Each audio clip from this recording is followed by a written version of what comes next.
Imagine a vibrant discussion between people that includes both openness and critical thought in the pursuit of truth. The Purchasing Truth podcast is an experience, a journey, an exploration of the impact that negative messages in politics and the media have on our families, community, society, and nation. Join your hosts, Bill Stierle and Tom Hazard, to discover new concepts and language strategies that will reveal effective ways of establishing truth.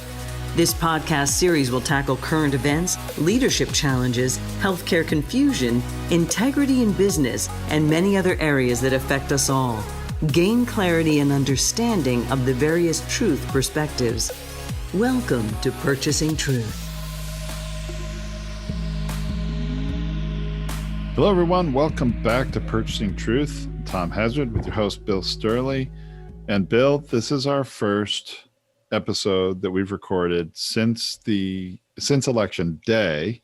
I want to acknowledge, so our audience is clear, that at the time of recording this, we don't yet know who the next president will be. That's correct. Because there is no apparent winner yet. Yes. And we talked about the fossilization of thought last time, and I think that's a great way to begin our discussion today, sort of continuing that, especially since one thing we know is, in fact, certain, even though there is uncertainty at this time about who the next president will be. One thing is certain: our country is as polarized as ever. And I think that is, evidenced by the fact that there are so many states that are too close to call at the time of recording this. Pennsylvania, Georgia, North Carolina, Arizona, Nevada. Yeah. I mean, so many states still too close to call, and how close they are is really evidence of, I think it really bears out what we were talking about last time with the fossilization of thought. Would you agree? Yeah, I think the fossilization of thought we have to have a great deal of empathy and compassion for everybody's way that they're thinking about themselves and the world.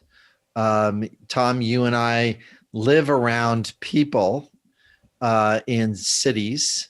So we have a very strong urban value mindset of, you got to get along and you got to have cooperation and collaboration with others. And you don't need the ability to exercise as much freedom or as independence or even stay in isolation is different than a rural value, which is, hey, I'm out here in the country, I'm working this farm, I'm doing this independent life out here.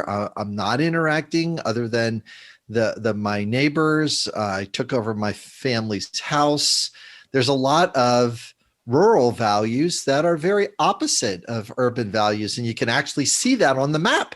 It's like, oh, look at Pennsylvania. Here's Pittsburgh and here's Philadelphia and here's all these other, cities. And we could go down the list and those are all very blue.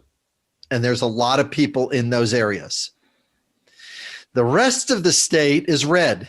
Well, those values of independence, identity, individuality, top-down thinking does not take a lot of collaboration to execute. You do not have to work in close proximity on a daily basis with your neighbor who's playing music louder than you would like. You don't have to build up a resilience or a tolerance to people that are meeting their needs at the expense of others, as that takes place in a city. It's like, and we need empathy and compassion that this person is watching this value and believing in this president, and it's as 50-50, 49, 49, 51% either way in various different states. So, and the fossilization of thought is that my way of living is better. My way of thinking is better. This person who I'm voting for president is more in alignment with my way of thinking. And, what's remarkable is, at least so far, and I know not all the ballots are completed being counted in these swing states, these undecided states, but the margin of, popular vote last I saw, which I think will still potentially shift a little as the remaining votes come in, but the nationwide, the popular vote was standing at about a 3.5 million vote difference last that I saw, which is exactly what it was in 2016 in favor of, at that time, Hillary Clinton. Right now it was in favor of Joe Biden. He may improve upon that a little bit, maybe get over 4 million or so, but it shows you we've not changed that much in how divided we are as a nation in the popular vote either. It just seems that maybe some of the vote has shifted in certain states enough that, clearly in 2016, the election was called on election day for President Trump by like maybe 11 or 12 p.m. Pacific time, right on the West Coast. This time, here we are, a couple days after the election, it's still not, called. Sure. And we're waiting to count every vote, which so is what we should do, right? That's correct. Yeah, we're going to, the votes are going to be counted. There's going to, over the next couple of days, we're going to notice that, those numbers are going to move a little bit different. The margin is different. Right now, Biden is about 3.7 million votes more. That's what I thought about there. Yeah. 3.7. And, Hillary Clinton was about 2.5 million. Oh, really? So, I thought it was closer, over 3. It wasn't, huh? 2.5 million. No, they just kept saying 3. Oh, and they kept, that was the message. Trump kept saying that there was at least 3 million fraudulent votes or something. Is that why the number's sticking in my head? That's why. Yeah, because he imprinted it in your brain. He did. Yeah. Yeah. The thing that I'd really like us to, as we come back around on this thing about how does a thought get fossilized? And there's a repetition factor that takes place where the message just needs to be simple and it needs to be congruent with a value that we hold. They're going to take away your ... is a marketing message that Trump used to mobilize people to come out to vote.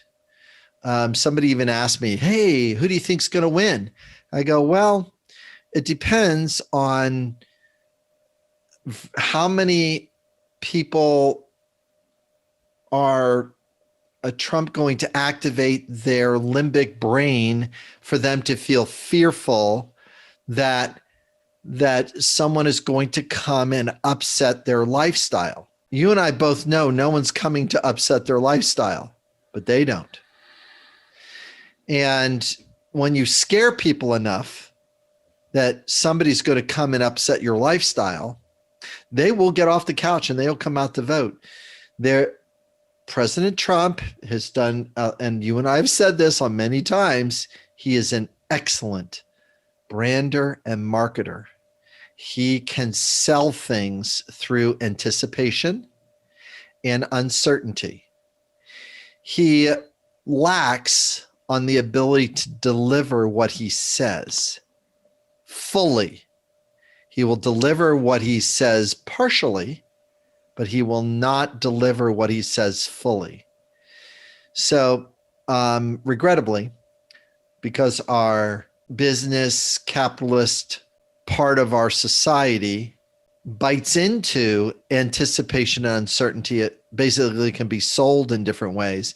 We could be easily messaged to any message that the scrupulous versus unscrupulous communicator will put in front of us. And I know I've said a bunch of 50-cent words here and I've kind of strung it together a little bit into a complex thought, but it basically is we can be sold. because our brains have been mashed into selling.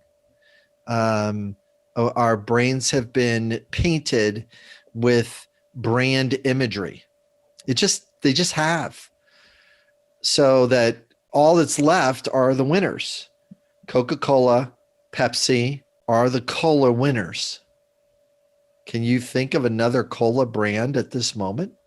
Well, I can, but they're smaller regional ones like RC Cola and, Right. and Right. I'm originally from New England, okay, in the Northeast United States, and there was one called Polar, like a polar bear, Polar Cola, Polar Cola. which is Wow. I would drive through on the highway, as we called it in the East, not freeway, Bill, on the highway through Worcester, Massachusetts, and there was a big Polar bottling factory. So anyway, I know I just sort of wait. what No, you were trying to you achieve are there. illustrating again your brilliance. The marketing and branding, right? Branding. It's been Polar is branded on the side of your brain, and all I did was mention it, and boom, you gave me the whole story. Yeah. Look at the amount emotion that came with it too. We were driving by this. In fact, I mean, you're right. It is burned in my brain and it was really smart. It was burned in my brain as a child, to tell you the power of marketing and branding, because there was a polar bear very big on top of the building, and then imagery of a bunch of these polar bottles really huge there as you would drive past. And so here's also another marketing branding.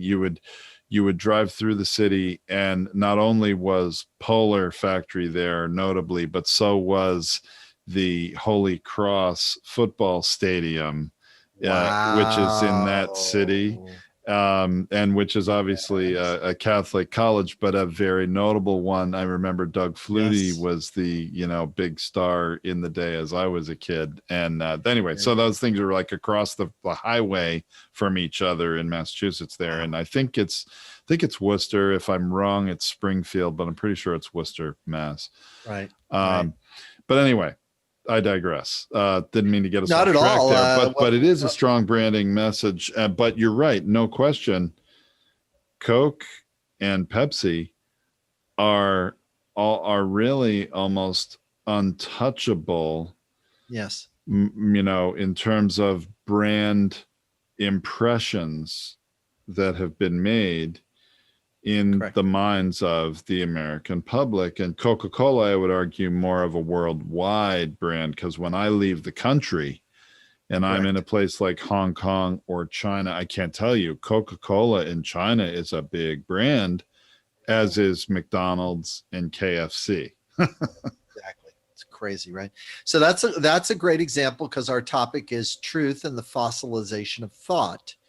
And we're talking about it in politics, but also you can see how it's translating into a brand imprint. If we fossilize a thought, Democrats get to be whatever the other side wants to paint them to be. And if you're with them, that means you're with all of them. And we're going to pick out the worst Democrats that we would ever like to put, and we're going to put them on your side. And then we're really going to take a look at our side, the Republicans, and go like, integrity is not really that big, because we're living with Lindsey Graham, who doesn't meet the need for integrity because he promised something and, well, he changed his mind. Because guess why? Because he could. Human beings get to change their mind, and they don't meet the need for integrity, and they don't meet the need for trust. And there is a casualty regarding a moral behavior. There's an acceptance of an immoral behavior, whether it's Lindsey Graham or, Wiener, or, some of these characters on both sides of the equation. There's some problems. There's some challenges that are not in alignment with integrity and what we would call moral things. But the fossilization of thought means I get to justify my side as being more moral than your side. And, it's interesting, because I think we're seeing some of this fossilization of thought playing out here among the uncertainty of the vote count in a couple of states. Now, I want to preface what I'm about to say to you, and I want to get your thoughts on this, but I want to preface what I'm about to say with saying already now, not quite 72 hours after the election day ended, but we're 72 hours from election day in the middle of it as we're recording this. And we did not see as much display of violence potentially or voter intimidation at the polls as maybe some of us were led to believe might happen, with whether it's on the right wing side of things, militia groups showing up to the polls. We hadn't heard anything about the Proud Boys right on election day. It really was relatively calm and orderly on election day. So that's what I want to preface this next statement with. But what we saw in the last 24 hours from recording this, interestingly, is a group of people outside the Maricopa County, in election, center where votes are being counted in Arizona. We saw a group of people outside cheering, count every vote, count every vote. And these are people with a lot of Trump flags, and they're wanting transparency into the process of counting the votes. And they had this, I believe, what appears to me to be a fossilization of thought that somehow there was not transparency in the counting of the votes already, and that they are saying they want every vote to be counted. What I think what was at least apparent to me as an observer in the media was that every vote was being counted. There is a transparent process, and they're just doing their job, and it's just taking time.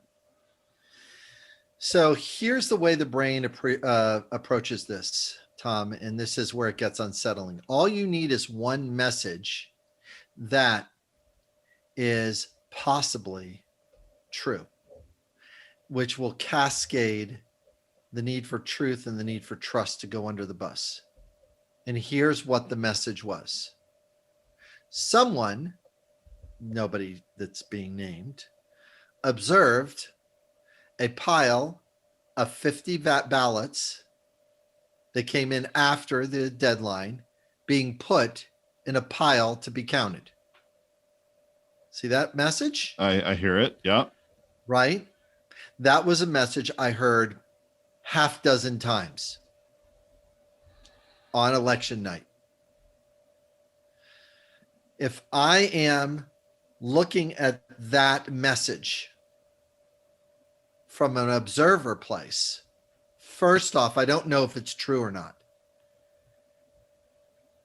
Why do I not know if it's true or not? Because I'm extending trust to the poll workers and the commissioners that are in charge of whatever that place that's counting. I am trusting them. I'm extending trust to those people. But here's when it goes south. If I don't extend trust to those people, I don't know those people, then what happens is I get to spit any kind of doubt and skepticism. And if I don't have any emotional intelligence or emotional resiliency, I can then globalize it and say, well, if they did it for those 50 ballots, they might have had a whole nother group that they did there. All they did was put another 1,000 on top. Wait a minute. They just adjust the numbers to give the other side 20,000. As I'm doing this narrative, the feeling of doubt and skepticism is increasing, and the need for truth and trust are being obscured. That's what's happening. A belief, a bias, or a fallacy will internally cause our emotional body to not look at logic or not check out the fact, but most certainly not extend trust to a person that over 4 years, 6 years, 8 years, 12 years, we've been told not to trust. And we've been amplifying not trust. You can't trust these people. These people are going to do these untrustworthy things. It's like, where is the evidence? Oh, you won't believe what Obama got caught doing. Well, like, where is the evidence for Right. this? Well, you're talking about the Okay. facts there, Bill, aren't you? Where's the evidence? I am talking about a thing called facts, and it's like the evidence. It's like, well, some people have told it. Well, they've kept it covered up. Who's they? And are you not trusting who? You're not trusting the FBI? Well, Oh no, I can't trust the FBI. It's like, well, that's Bill, their job to investigate. you know how we always say the facts don't matter? We've said this many times when it comes That's to right. language of communication and messages that stick. But when it comes to election day and counting every vote, is there a point at which the facts do see the light of day and actually matter here with the vote count? I mean, you're talking about, people that want to cast doubt and skepticism as to whether the process is being properly done. But at some point, at the end of the day, the president is going to be identified, and it's going to be who has the votes in enough states to get to or past 270 electoral votes. Well, I appreciate your straightforwardness around the need for truth and trust towards poll workers. And I feel a certain amount of alliance and confidence that when I'm watching one poll worker or one secretary of a state or for elections, I'm extending a certain amount of trust. Other people don't extend the amount of trust that I do. So, for example, if I'm thinking about the Secretary of Elections for Michigan, she came out and she says, listen, you cannot have this both ways. We went to our legislator in Michigan and asked them to change the rule to have us count these votes earlier. The mail-in votes, right? The mail-in votes. They did not allow us to count it earlier. And now they're expecting us to turn in a number sooner, just so that they have the opportunity to cast doubt. Now, if I was coaching her, I would say the need for truth and trust has been met in this place. If there are individuals that would like to see if truth and trust that are being met with the voters and the voter rolls, I'd be happy to go over it because it is my job. See, notice I'm saying, look at how her integrity would say, hey, I'd be happy to go over this, and I'm happy to correct any irregulars. Now, they will say then, well, you're just challenging us and we don't believe you even more because you're having that level of confidence and arrogance. I mean, the brain does not want to believe somebody that they don't believe. Say it back to me. You'll actually... it'll actually tweak it. The brain does not want to believe somebody it doesn't want to believe. It's like, I don't believe you. I agree with that. Yeah. He doesn't. Yeah. They don't want us, that whatever comes out of her mouth, unless there's a line of empathy that comes out of her mouth, they'll believe that, but they won't believe the truth. It's really hard. It's very unsettling. That is unsettling. It's interesting. A couple things are coming to mind. First is that I've, obviously listened to a lot of, I guess, call them correspondents, journalists, or consultants on television, and a lot of Republican ones who are saying that, Florida, which 20 years ago was the example of how not to conduct an election when we had the hanging chads and a lot of uncertainty and this agonizing recounting and how do we verify this is a valid vote or not, right? Over more than a month, right? Wasn't it more than a month we were hanging there in limbo? Yeah, we were in a month of that mess, yeah. Well, but now Florida has improved their systems and processes so much and did allow tabulating of the mail-in vote to occur ahead of time, so that, guess what, by sometime late into the evening, maybe it was 10 or 11 p.m. East Coast time, they actually had all their vote counted enough that they could make a call. But you have these other states that would not allow that mail-in vote to be counted ahead of time. And so it creates more, uncertainty, doubt, skepticism, anxiety among the people, that they were saying it would be great if every state changed their process to allow the mail-in vote to be counted prior to, because look how well it's worked here in Florida.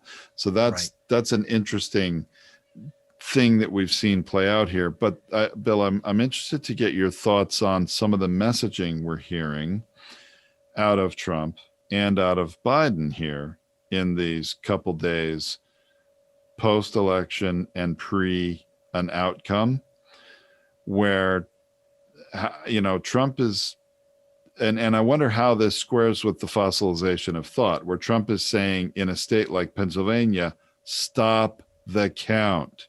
He's trying to brand and make the messaging being counting votes after election day is bad in Pennsylvania, where when it comes to Arizona and, Georgia, Nevada, Arizona and Nevada, that's right. Maybe not Georgia, Arizona and Nevada, keep counting.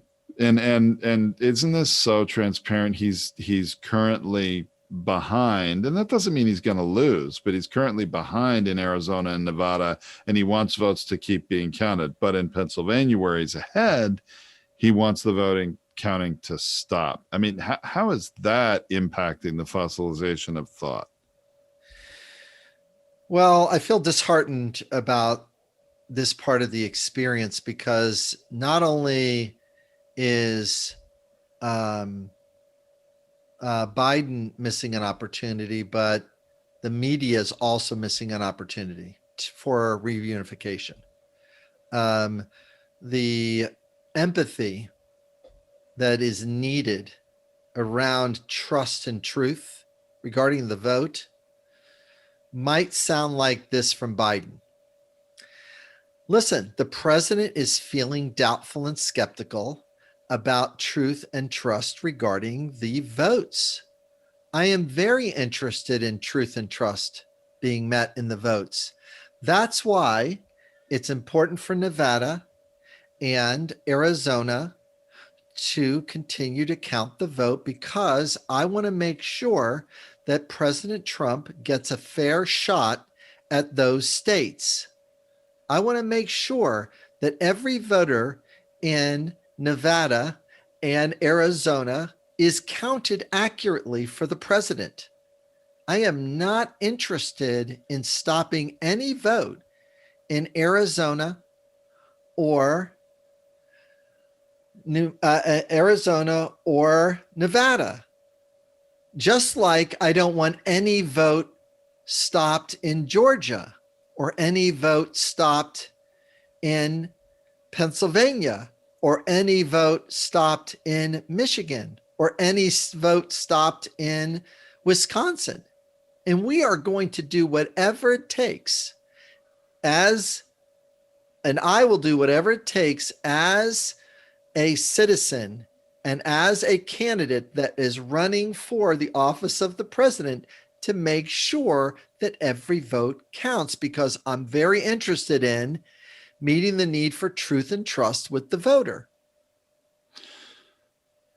Can you imagine if we would come out? Yeah. Well, that? interestingly, I have seen what Biden has been saying is trying to give empathy and compassion to the American people, to the voters, saying that talking about every vote needs to be counted.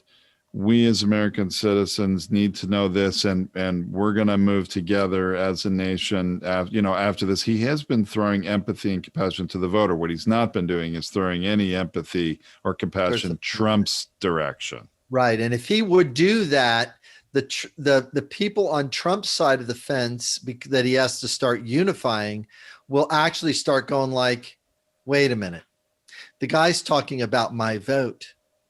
He's interested in finding out, because and he could even spin it a little bit further. I really want to know how divided we are as a nation. So I really want to know every vote.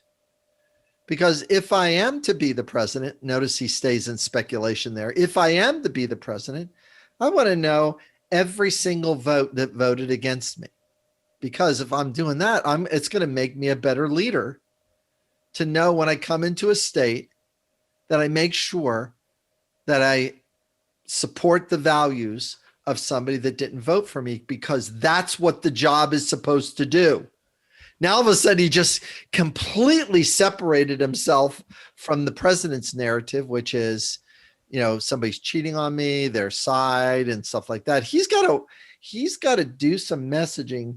Biden's got to do some messaging that is unifying, start. And he is doing part of the way. He's like somewhere between 1/3 to 2/3 of the way there towards that narrative.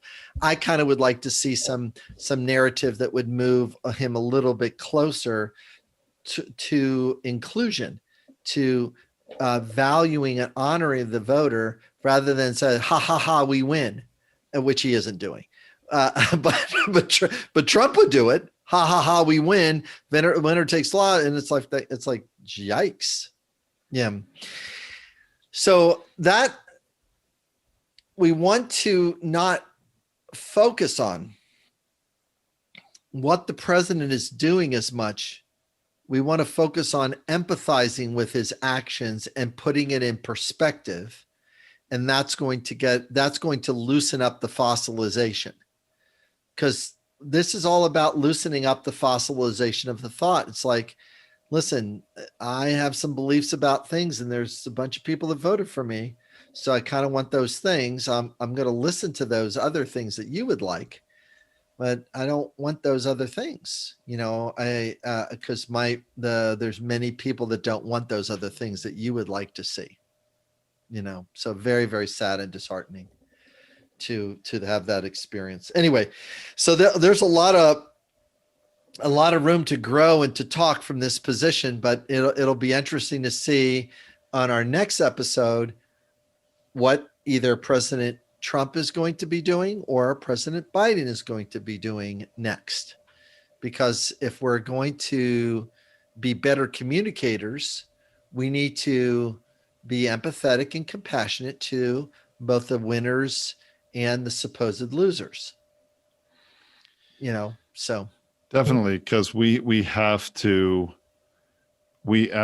have to bring the country together as much as possible. That's that healing and restoration that has to start taking place as soon as possible. I worry a little bit about some of the languaging and messaging coming out of the White House in the short term that is not supportive of that, regardless of whether the White House wins a second term or not.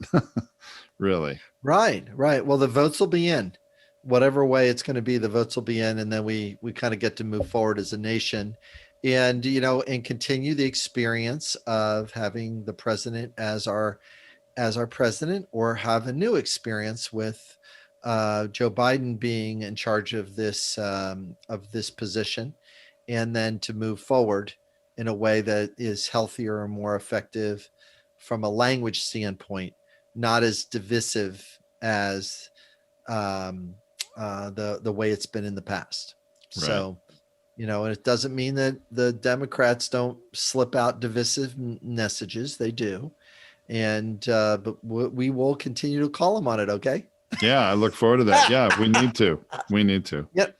Yeah. If somebody opens their mouth from the Democratic side with a divisive message, you and I are going to be down their throat. It's like, that wasn't the best thing for them to say. Oh, that's what they were going for. Yeah. Not too good. Not the strongest message. Anyway. Okay, Bill. All right. More to come, Tom. Thanks a million. Okay. Yep. Thank you. It. All right. Thanks, everybody. Bye. Thank you for listening to this Purchasing Truth podcast. We trust that you have enjoyed this engaging and thought-provoking conversation. Our hope is that you've received value, found clarity, and broadened your truth perspective in this episode. If you did, leave us a review or visit our website, purchasingtruth.com. Join us again for another informative and content-rich discussion here at the Purchasing Truth Podcast. Don't just accept whatever information comes your way. Join the discussion. Discover your own voice. Purchase your own truth.